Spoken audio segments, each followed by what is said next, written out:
All right, get this. Picture a galaxy. Bright, like blazingly bright, like our own Milky Way, but crammed into a space like 100 times smaller. Yeah, you heard that right. That's what the James Webb Telescope, JWST, just spotted. And let me tell you, it's sending shockwaves through the astronomy world. We're talking early galaxies, the kind from the universe's baby book, growing way faster than anyone thought possible. So today, we're going deep dive style into this mystery of how these galaxies bulked up so fast, ready to explore. Yeah, it's like the universe hit the fast forward button on galaxy formation. We were expecting, I don't know, faint little signals, right? Like little baby galaxies. It's just starting to clump together. But no, we're seeing these massive, bright galaxies already hogging the cosmic spotlight. And it's happening way earlier than we thought possible. It's kind of mind-blowing, right? Like, think about it. Our current best theory, the one with cold, dark matter, the invisible stuff that's supposed to be like the scaffolding for galaxies, well, it works pretty well for the galaxies we see closer to home, but it just can't keep up with the speed at which these early giants formed. Right. Cold dark matter likes to take its time. It's all about slow, gradual growth, galaxies merging together over billions of years. But these JWST observations, they're like, nah, we don't have time for that. We're going big and we're going fast. It's almost like finding a skyscraper where you expected a log cabin. Just boom, instant galactic city.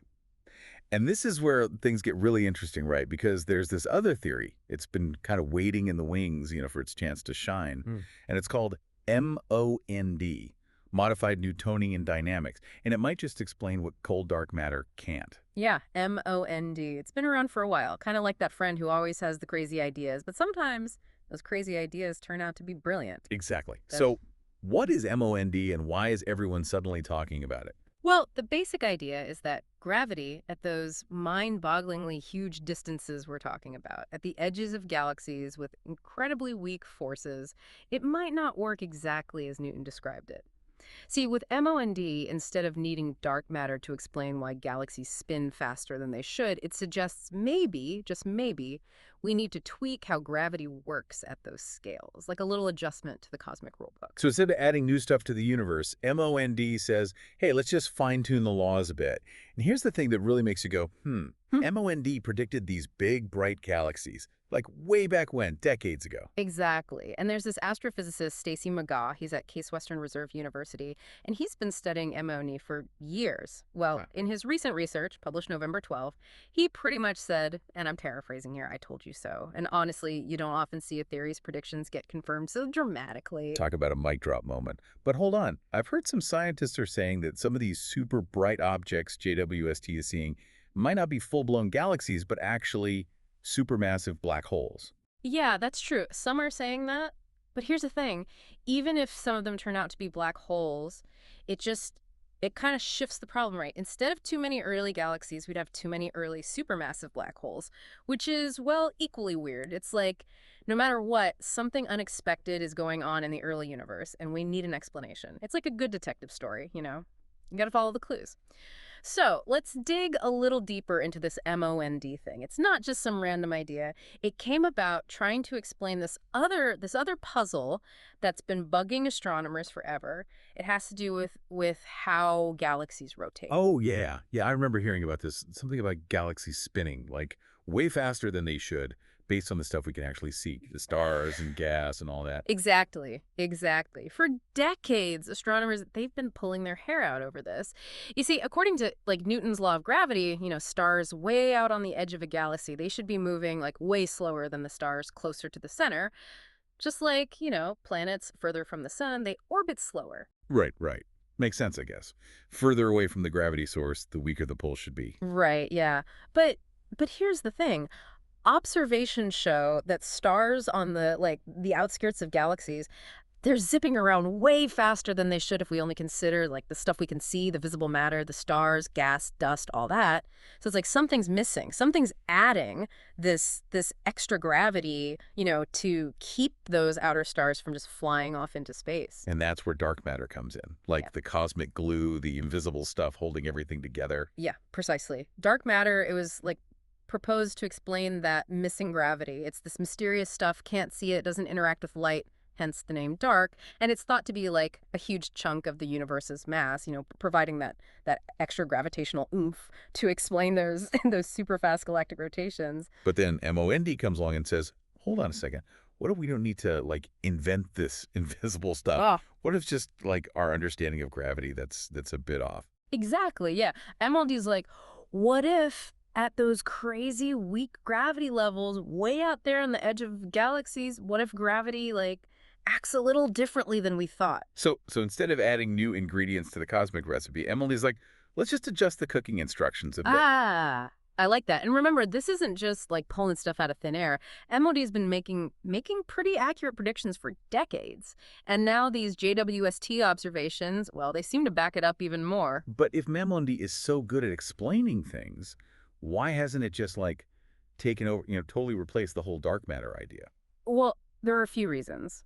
First, even though MOD does a really good job of explaining like how individual galaxies rotate, it's had some trouble explaining some other stuff on a bigger scale, like the distribution of galaxy clusters and how light bends around really massive objects. So it's like MOD fixed one problem but maybe created another one somewhere else. Yeah, kind of like that. And then, dark matter, it has its own issues too. Even though we've been looking and looking, we still haven't directly detected any dark matter particles. And while it fits a lot of observations, it doesn't perfectly explain everything. There are still some puzzles out there. So both theories have, like, their wins and their losses. Exactly, exactly. And now with the James Webb Telescope, it's like it's adding this whole other layer of complexity to the puzzle. Like the universe is saying, "Think you've got me figured out. Think again." She's like watching a tennis match, like a really intense one between two, like, Grand Slam champions. Each player's got their strengths, their weaknesses, and every point, it matters. Yeah, and the audience, in this case, scientists and everyone who's fascinated by space, well, we're all on the edge of our seats, waiting to see who wins in the end. Or maybe, just maybe, there's a totally different ending, something we haven't even thought of yet. It really makes you realize, how much we still don't know about the universe. Yeah. It's, like, humbling and exciting at the same time. It really is. And it's like a constant reminder that science it's a journey. It's not about like reaching the final destination. Yeah. And these unexpected discoveries, that's what keeps us going. That's what keeps us curious. So where do we go from here? Like, what's the next move in this cosmic game? Well, the James Webb Telescope, it's going to be like front and center. Astronomers are going to be using it to study these early galaxies in even more detail. They'll be looking for any tiny clue that can help us like tell the difference between cold dark matter and MOND, or maybe even point to like a totally new theory. It's like we've been given this amazing new tool, Yeah. and we're just starting to figure out all the incredible things it can do. Yeah, exactly. We're just scratching the surface of what the James Webb Telescope can show us about the early universe, and even beyond this whole dark matter versus MOND thing. These observations are making us rethink some pretty basic ideas about how galaxies form and how they evolve. It's like a chance to rewrite the textbooks, Yeah. to redraw the maps of the universe, and who knows, maybe even change how we see our place in it all. And what's really fascinating is that, these questions, they go beyond just astronomy. It's like they touch on the very essence of how we do science. Like, how do we build these models of the universe? How do we test them? And what happens when they don't quite fit? It's a good reminder that science is always changing, right? Yeah. We're always challenging what we think we know. We have to be open to new ideas, even the ones that seem, I don't know, kind of crazy at first. Exactly, yeah. And it's that willingness to embrace the unknown, to question what we think we know. That's what lets us push the boundaries of what we understand. So let's bring this back to our listeners, the folks who've been with us on this deep dive. What does it all mean for them, for anyone who looks up at the night sky and just, wonders about it all? It means that, every time you look at those stars, those galaxies, you're looking at a mystery waiting to be solved. Yeah. It means that what we know about the universe, it's always changing, it's always evolving. And that's pretty amazing, you know? Yeah, it reminds us that we're part of something so much bigger than ourselves, something that's still full of surprises. And that feeling, that feeling of awe, that drive to explore and understand, that's what makes us human. So to wrap things up, I guess what we've learned is the James Webb Telescope, It's showing us a universe that's even more amazing, more complex than we could have imagined. And these early galaxies, these giant bright galaxies that we're finding, well, they're shaking things up. They're Yeah. making us rethink the whole dark matter thing, and they're giving MOND, that underdog theory, a real chance to shine. And while we don't have all the answers yet, this journey of discovery, it's just getting started. The James Webb Telescope, it's going to keep giving us clues, keep giving us those tantalizing hints, and who knows, Who knows what other secrets it'll uncover. It's it's a pretty amazing time to be, looking up at the stars, wouldn't you say? Absolutely. Absolutely. And who knows, Who knows what else is out there waiting for us. Until next time, keep looking up.